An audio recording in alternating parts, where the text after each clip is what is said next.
Hong Kong, from an Asian point of view, has retained its position. When we undertook our survey 6 months ago, it was ranked 5th in Asia, and it still remains ranked 5th in Asia. It's ranked behind cities such as Seoul, Tokyo and Kobe. So from an Asian point of view, it's still as expensive as it was 6 months ago. When we look from a global point of view, however, now Hong Kong was ranked 78th 6 months ago, but now it's fallen 3 places as cities outside of Asia, particularly in Europe, in North America, have become more expensive and have taken over have actually jumped 3 places above Hong Kong. Now, while Hong Kong actually remains ranked 5th in Asia, relatively speaking, locally inflation obviously has happened in Hong Kong in the last 6 months. We see that prices locally have increased by between 1 or 2%. Not a major change. Well, essentially, as I mentioned, Hong Kong was ranked 5th in our latest survey. Shanghai and Beijing, on the other hand, Beijing is ranked 7th and Shanghai is ranked 8th. And so what we've seen is there's not much difference in terms of our ranking between the two. And what we also see is that these cities are actually starting to catch up with Hong Kong.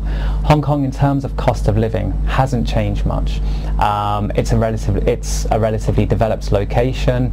Inflation is quite stable. The currency, which is pegged to the US dollar, that's relatively stable, although obviously we've seen big changes with the US dollar this year.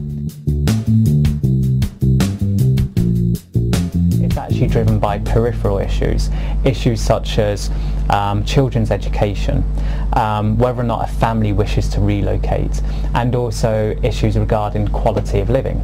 And these are issues which I believe have a direct impact on whether or not a person decides to come to Hong Kong or not, particularly quality of living.